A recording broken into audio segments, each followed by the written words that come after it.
2022, the terrorist attacks just started to increase greatly. You know, the terrorist attacks had been increasing in Europe in 2019, 2020. The terrorist attacks were increasing in Europe. Here in America, it was fairly stable. Those years, 2019, 2020, it was fairly stable in America.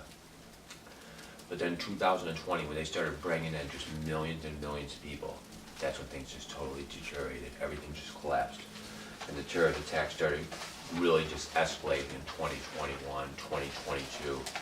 You know, it just really got really bad.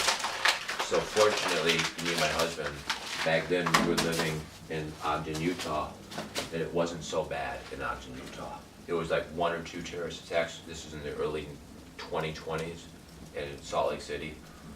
There was 1 or 2 in Anchorage, but there was hundreds and hundreds and hundreds in New York and LA and San Francisco and Seattle.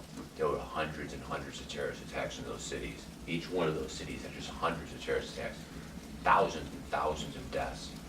So those cities were literally on fire, and that's when the house prices started to collapse in those cities. Those cities, the house prices just totally started to collapse. And those people were just literally trying to get out, sell their house for anything, just trying desperately to get out. And you know, some of them did, and they moved to different middle America cities. But the thing is, the damage was already done. You know, the damage to the country is already done.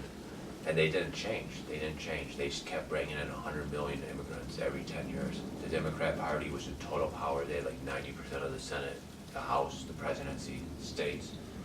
They were in total power. You know, so they just kept bringing them in. They just kept bringing in more and more people every year. And then in the 2040s, another 10 million came in. Another 10 million every year. It's 100 million. 100 million. 100 million came in that 10-year period. So like I was saying, I knew in the year 2030, the year 2030, I told my husband we're no longer going to be able to live in Ogden, Utah. We're going to have to leave. Thank God back in 2019 we were able to buy that quarter-acre land, you know, 1 mile north of Palmer. You know, thank God we were able to buy that land. So we basically had a house built, and 1 mile north of Palmer, that's where we're currently at right now. Right now we're in our house 1 mile north of Palmer, Alaska, in the year 2050. And again, this is back, you know, over 10, 15 years ago, 20 years ago, I can't remember. You know, when we moved from Ogden, Utah, up here to Palmer, you know, to finish the last years of our life, because Ogden, Utah got a few terrorist attacks, so we kind of freaked out, so we had to leave, you know. Salt Lake and Anchorage was much more terrorist attacks. Obviously, the other cities were totally wrecked. You know, LA, San Francisco, New York, they were totally destroyed, totally wrecked, just completely. I mean, they still exist. There's still millions of people living there, but it's not the same, you know. It's just not the same. I mean, obviously, the terrorist attacks and the violence and the criminal acts are just so horrendous. It's not the same.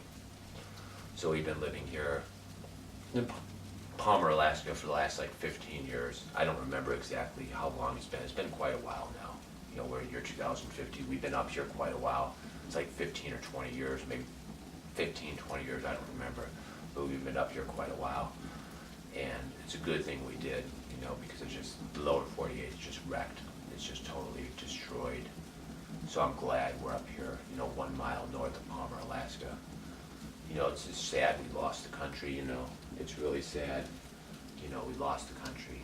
But unfortunately we did, because Wall Street's greed, you know, the greed of the billionaire elites, the greed of the filthy rich millionaire liberals, we basically lost the country. Their greed back in year 2017, 2018, their greed basically set the stage to destroy the country. And obviously when the Democrat, socialist, Islamicist party took over, you know, back in 2020, when they took over and they started flooding the country with 10 million immigrants, we knew it was over. Us conservatives, we knew it was over.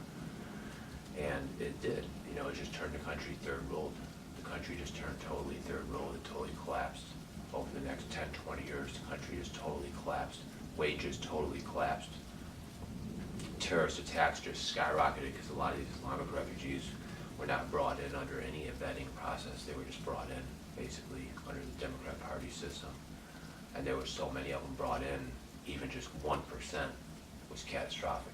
Even just 1% were bad apples, just 1% were terrorists, but it was still catastrophic, the amount of damage and the amount of destruction they did over the next 20, 30 years. You know, it was just totally destructive to the country, and it totally wrecked the country. And like I said, I knew it was happening. You know, living in Ogden, Utah, I could see it happening in 2025 and 2030 and 2035. I could see it happening. So I told my husband, we got to get out of Ogden. It's a good thing we bought that piece of land up there north of Palmer. It's a good thing we bought that piece of land north of Palmer back in 2019. It's a good thing we bought that land, because now we can buy a house up there. We'll have a builder build us a house up there, so we'll be safe. We can build a house up there for a fairly affordable price, and we'll be safe. So we've been living up here, you know, 1 mile north of Palmer, Alaska for the last like 10 years. And things have been fairly stable, things have been fairly good. But it is sad, you know, it's sad to see the whole country collapse because of liberalism, and what they've done to the country. It's really sad, you know. Even though we're safe, it's really sad to see the country collapse. And the thing is, what was I gonna say? The country's basically collapsed. We're here in the year 2050, and I was just going to say something real quick. I'm trying to think what I was going to say. Basically, our life has been fairly good, you know. Our life's been fairly good. But, you know, it's just sad seeing the country, you know, seeing the lower 48 just totally destroyed by what they did. You know, what they did to the country, how they destroyed it, how they just brought in like 200 million immigrants over, you know, 20 years, and just wrecked the country, just totally destroyed everything. The wages totally collapsed. The wages totally collapsed. And at first, the rents and the housing was skyrocketing at first until the terror attacks happened. And then once the terror attacks started going full force, then the house prices collapsed, and the country just totally collapsed, and it turned into like a third world cesspool. It turned into a third world nightmare, basically, is what happened. And you know, as that was happening, I told my husband, we gotta get to Palmer, Alaska quick.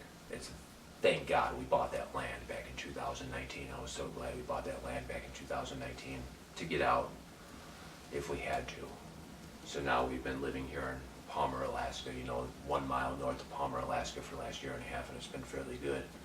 But it's sad to see the whole country destroyed. And you know, the sad thing too is that we're like the last place where we're allowed to own one gun. You know what I'm saying? We're like the last place we could own one gun. Basically, anywhere in the lower 48, all guns are illegal. All guns are illegal in the lower 48. But here in Alaska, because we live 1 mile north of Palmer, we're considered like a rural area, so we're allowed to own one gun. We get one gun as long as we do like massive background checks, as long as we do massive the different regulations, as long as we take the gun safety classes, as long as we agree never to own more than 8 rounds, as long as we sign all the paperwork. It takes like 5 hours to do the paperwork, you know. But once you do all the paperwork, it takes like 5 hours, and you take a bunch of gun safety classes. You know, it takes like 5 hours, you pay the $5,000 fee, and then after you pay the $5,000 fee, you know, and then after you do like just